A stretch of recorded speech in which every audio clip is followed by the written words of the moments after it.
مخکې د واده زلمي ته مبارکي وکړم کم دی شعرونه ویمه د صدر صاحب په اجازه منیر جان لره ناست دی چې راچی شي دولت یاران به هم راشي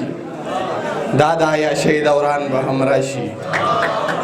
راچی شي دولت یاران به هم راشي دا د عیاشۍ دوران به هم راشي هر رقیب به لاس په تندي ودرېږي غیږې ته به تللی جانان هم راشي هر رقیب به لاس په تندي ودرېږي غیږې ته به تللی جانان هم راشي او غزل مطلب چې په کومه شپه چې ما سلګۍ او فریادونه کول تا هغه شپه په غځېدلو خپو خوبونه کول په کومه شپه چې ما سلګۍ او فریادونه کول تا هغه شپه په غځېدلو خپو خوبونه کول مینې دې دومره حساس کړی وم در ومې ژړل تا چې مې زن ته لاس راوړه زړه مې دردونه کول مینې دې دومره حساس کړی وم در ومې ژړل تا چې مې زن ته لاس راوړه زړه مې دردونه کول په ځان خفه وم او تا ته مې خیرې کولې ته مې برباد غوښتلې خدای ته مې سوالونه کول مننه زه یې خفه کړم او د خدای رضا کولو ته لاړ زه یې خفه کړم او د خدای رضا کولو ته لاړ په خدای مین یار مې تمامه شپه نفلونه کول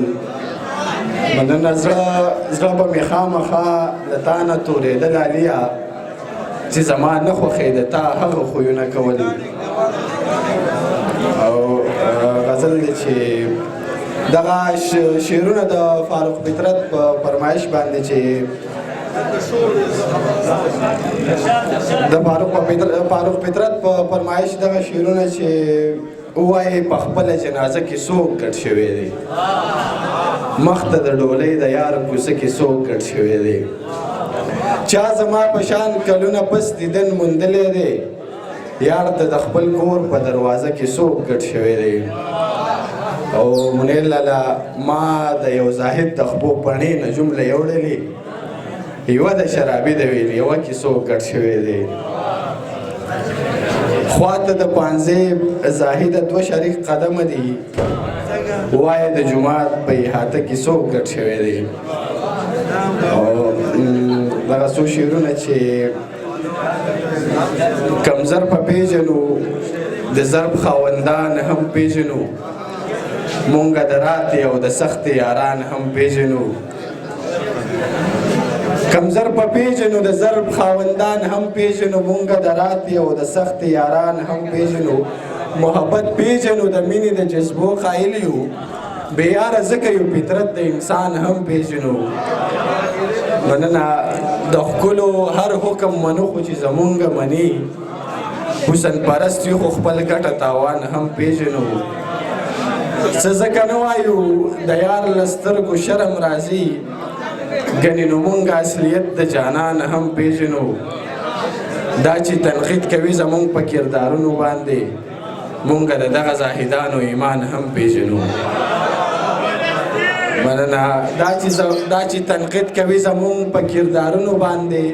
مونږ د دغه زاهدانو ایمان هم پیژنو په عبادت کمزوري یو خو بې ایمانه نه یو هورې هم پیژنو جنت هم پیژنو او هورې غلمان هم پیژنو مونږ د کور نه تر حجرې د ناستې پاستې خلک اوس ستا د مینې برکت دی رندان هم پیژنو له خپل ناکام عشقه مو لویه تجربه واخیسته اوس د شکلونه د ښایست موردان هم پیژنو مننه